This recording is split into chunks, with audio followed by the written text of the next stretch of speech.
अकेले चाय समोसे बेचती है। वहीं जब दिव्यांशी बीमार होती तो जानवी अकेले जाकर चाय समोसे बेचती और ऐसे ही कई दिन गुजर जाते हैं। जानवी चाय समोसे बेच रही होती है कि तभी उसकी नजर एक रेलवे स्टेशन पर जाती है जहाँ काफी सारे लोग होते हैं। इतनी भीड़ देख जानवी दौड़ते दौड़ते अपनी माँ के पास जाती है।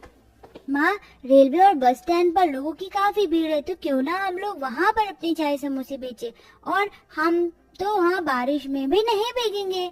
जानवी की बात सुन दिव्यांशी बहुत खुश होती है, जिसके बाद अब दोनों माँ बेटी अगले दिन से सड़कों पर घूम घूम कर चाय समोसे बेचने की बजाय रेलवे स्टेशन और बस स्टैंड पर चाय समोसे बेचती हैं और उनकी ये तरकीब काम भी आती है। सभी लोगों को उनके समोसे और चाय काफी पसंद आते हैं।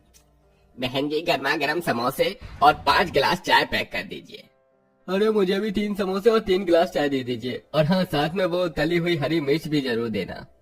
रेलवे और बस स्टैंड पर लोगों को दोनों माँ बेटी के चाय समोसे इतने पसंद आते हैं कि अब तो उन दोनों के आने से पहले वहाँ पर चाय समोसे खाने के लिए लोगों की भीड़ लगना शुरू हो जाती है। जहाँ एक तरफ दोनों माँ बेटी की मेहनत रंग लाती है और उनकी काफी अच्छी कमाई होने लगती है, वहीं दूसरी तरफ जब से ये दोनों माँ बेटी बस स्टैंड पर चाय समोसे बेचने के लिए आई हैं, तब से तो मेरी चाय समोसे का धंधा ही बंद हो गया है। अगर ये दोनों मेरे साथ मिलकर काम करें तो मेरा धंधा भी पहले जैसा अच्छा चलने लगेगा।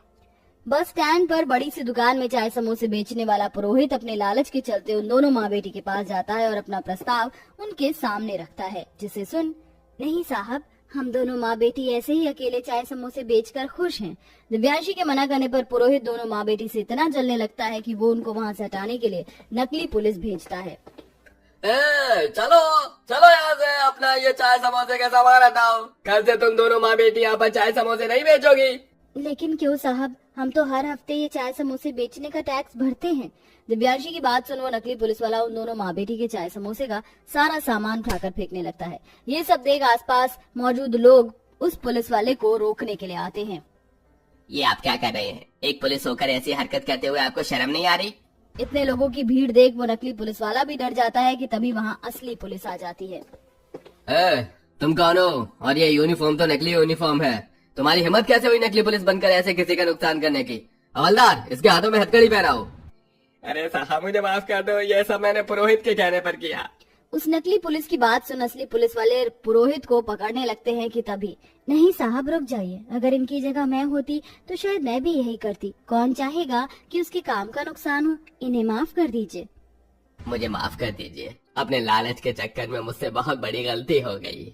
पुरोहित को अपनी गलती का एहसास हो जाने की वजह से दिव्यांशी उसे माफ कर देती है, जिसके बाद अब दोनों माँ बेटी पहले की तरह ही रेलवे स्टेशन और बस स्टैंड पर चाय समोसे बेचती हैं। कुछ दिनों में दोनों माँ बेटी बस स्टैंड पर अपनी चाय समोसे की दुकान खोल लेती हैं, जहां एक तरफ रेलवे स्टेशन की दुकान को जानवी संभालती, वहीं बस स्टैंड की दुकान को अब सुनील संभालता है और दोनों माता पिता इसी काम को आगे बढ़ाते हुए अपनी बेटी को पढ़ाते हैं और एक अच्छी जिंदगी जीते हैं।